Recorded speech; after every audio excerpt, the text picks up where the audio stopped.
When I was younger, I was the stereotypical nerd. In fact, I'm still a nerd. I was really not athletic. In fact, until now, my kids tease me that I have no athletic ability. Riza has always also been very health conscious. She really did a lot of aerobics. And she didn't do this with any group. She did this on her own. At some point, maybe it got a little bit boring to her. And then she started joining me more in my runs. So the year I turned 50, I felt that I was already plateauing. But I didn't feel any exercise benefits anymore from the routines that I would regularly do. And at that time, tama-tama, nauuso na uli yung running.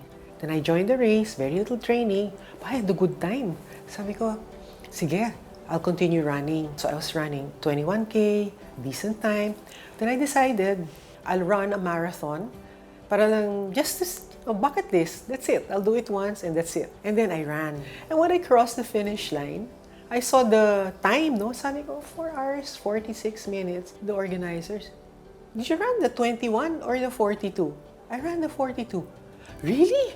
Gulat na gulat sila. Yung pala I found out in the clinic, I was the first person to cross the finish line.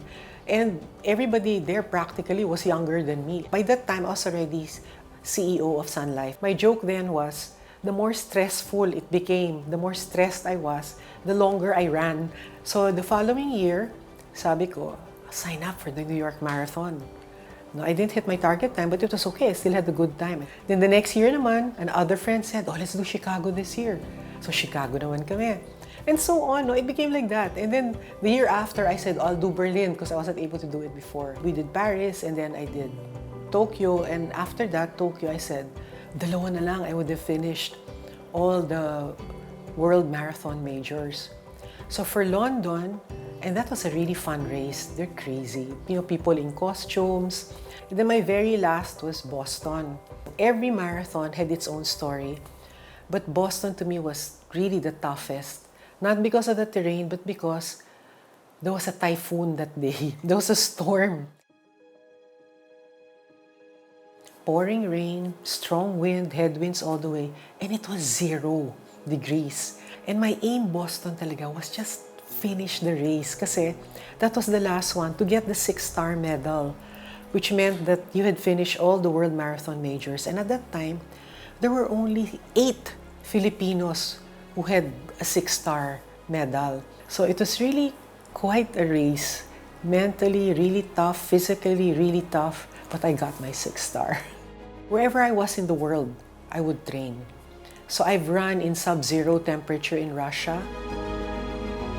I've run in hot temperature in Greece. I've run in China where it was really cold and I couldn't even understand the street signs. You just had to adapt, and really the discipline was very important. I think the good thing with being healthy is you heal fast also. Sabi nga nila, as you get older, they found out that the biggest factor to slowing down getting dementia is actually physical exercise. It's not mental exercise. And the other part that's important is also your social life. So having that solid foundation of family, of friends, I think also helps maintain health. Find something you actually enjoy doing and then stay at it. And it's never too late. Because like in my case, I was 51 when I ran my first marathon. Can you imagine running 42 kilometers at 51? Make sure when you're starting something, do it right.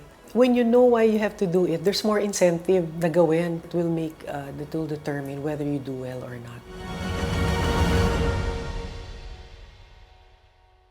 Today I'm meeting up with Riza. This is an opportunity for me to see Riza in her element. This is where she used to train all those years ago and where she defined the course of her sporting career at this stage in her life. Hey, Riza. Oh, hi, John! I can see you've been you've done a couple of rounds already. Yes, I did. Usually every Saturday morning I do several rounds around here. Nice, nice. Okay, ever since I've heard your story, I'm just so amazed with everything that you've done. Not just career-wise, but with the marathons. You've finished all of the major marathons around the world, right? Thank you, yes. Is it okay if I run with you? Sure. I might not be able to keep up with you. You're a sprinter. No, it's the other way around. I'm a sprinter, so I run fast, but I don't run long, so I want to be able to keep up with you. We'll try to keep up with each Okay. other. Okay. All right. Let's go. Okay. Okay.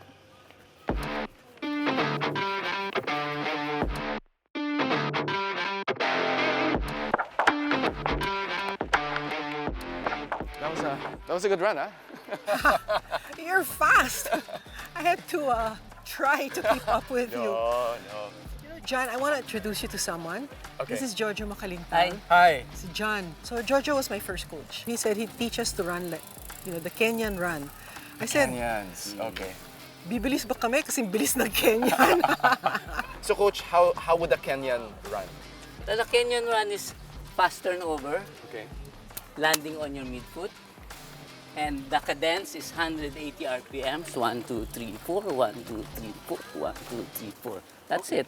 Coach, do you think you can take a look at my form? Yeah. What should I do? Siguro mga 25 meters lang. 25 meters? Then And then... lalampas ka dito sa amin para Okay. makita yung form. Okay.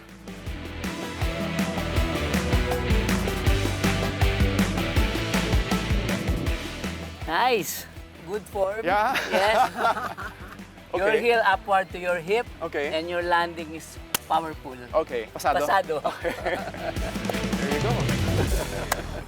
If you see Riza in the sea of people training over there in UP, you would think that, she's an ordinary woman who runs every weekend, as with all of these other people who have different stories. But I think if you really look at the reason why Riza runs, running is a way to find yourself. Running is a way to define who you are, regardless at what point you are in your life. For her, it was about having something to work at. I'm sure she didn't expect to be able to do everything that she had the first day she took up running. I think something like that evolves with you. And I think you transform into the person that you are as you train for something, regardless what it is. So I think that's the method to greatness that I learned today from Riza.